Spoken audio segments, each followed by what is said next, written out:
Salut les créatifs et bienvenue dans cette nouvelle vidéo sur Photopassion. Je suis hyper content de vous retrouver pour ce sujet qui est le RAW versus le JPEG. En début de semaine, on vous a posé la question sur la page Facebook de savoir qu'est-ce que vous préfériez, plutôt qu'on parle de technique photo ou plutôt de motivation pour faire de la photo. Vous avez fait le choix de prendre plutôt la partie technique photo et c'est ce qu'on va voir un petit peu aujourd'hui avec ce comparatif très succinct RAW versus JPEG. L'idée c'est de vous expliquer comment on utilise le RAW versus le JPEG au studio. C'est pas pour rentrer dans ce débat, ce faux débat RAW versus JPEG, c'est de vous expliquer comment nous on fonctionne en tant que photographe pro. D'accord? Donc, le warning, ça ne concerne que nous, ce n'est pas une série de conseils et ça ne sert à rien de se lâcher dans les commentaires pour débattre du RAW versus le JPEG, ça ne m'intéresse absolument pas. Maintenant dans la vraie vie, c'est bien beau de parler, mais maintenant dans la vraie vie, ça donne quoi? Dans la vraie vie, ça donne que tout simplement, nous, on va utiliser le RAW. On a acheté des réflexes, on va donc utiliser le format RAW. Ça serait quand même dommage de se priver de ce format-là, alors que le JPEG, un compact, peut le faire. Mais ça a des contraintes. Le JPEG, pour faire très simple, c'est une photo qui a été travaillée par votre boîtier, qui a appliqué des paramètres destructeurs sur votre photo, et qui en a compressé une partie pour la rendre de taille correcte, entre 10 et 15 mégas. Voilà, je ne dirai pas plus sur le JPEG parce que ce n'est pas mon intérêt. Maintenant, le RAW. Le RAW, c'est une photo, d'accord, où les paramètres de prise de vue ont été stockés dedans. C'est-à-dire que vous allez après pouvoir légiférer un petit peu dans ces paramètres. Alors, non, le RAW n'est pas une solution pour vous autoriser à vous planter, d'accord. Le RAW vous permet de récupérer quelques erreurs. La plus flagrante est la balance des blancs. C'est le RAW qui va vous permettre de corriger une balance des blancs si vous vous êtes planté. Si après vous vous êtes vraiment trompé sur l'exposition, il ne faut pas rêver, le RAW ne va pas faire des miracles. Mais au studio, en tout cas dans notre cas, et là ça ne concerne que nous, on utilise du RAW bien qu'on soit en studio, bien que l'éclairage soit calé parce qu'on fait un volume conséquent de grossesse ou de séance et qu'on a nos habitudes, on se garde quand même le RAW parce qu'on n'est pas à l'abri d'avoir un petit retour d'éclairage qu'on avait mal calé, d'avoir la lumière dans les cheveux qui est trop forte et donc on va vouloir équilibrer par rapport au reste de la photo.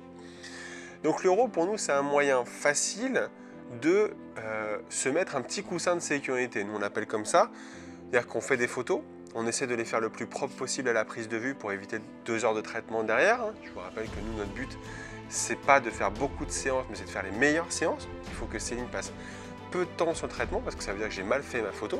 Et inversement, si elle a mal fait sa photo, elle passe beaucoup de temps sur le traitement.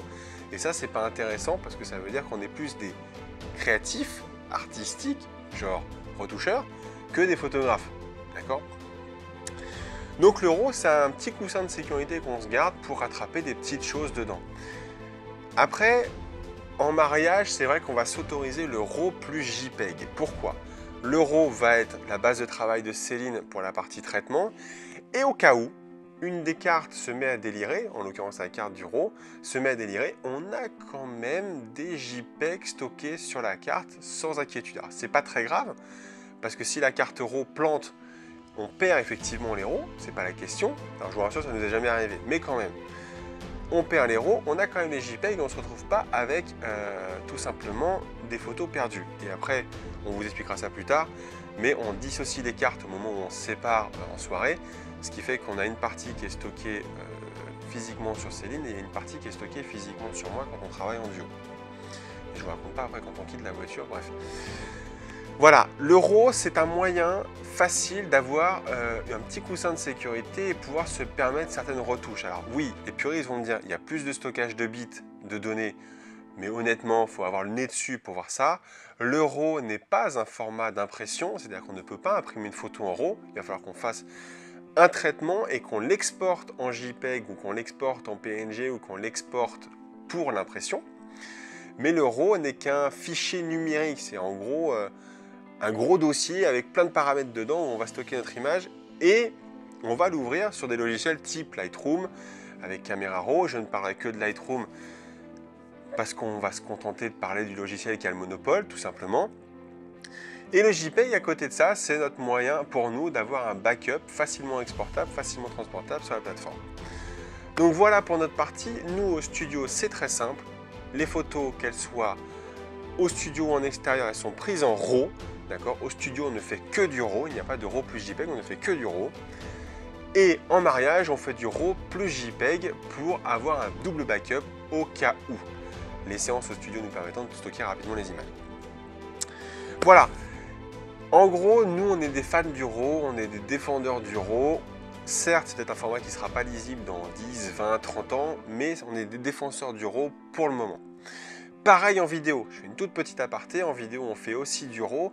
Les caméras qui font du RAW, je ne parle pas du 5D avec le firmware Magic Lantern, les caméras qui font du RAW, c'est beaucoup de stockage que ça demande, d'accord, mais ça nous permet de faire des images qu'on ne pourrait pas voir si on faisait du ProRes ou des choses comme ça. Une petite chose aussi importante, quand on fait du RAW pur, il ne faut pas hésiter à supprimer. Je vais peut-être pas me faire des copains sur ce coup-là, mais il faut savoir supprimer à un moment ces photos.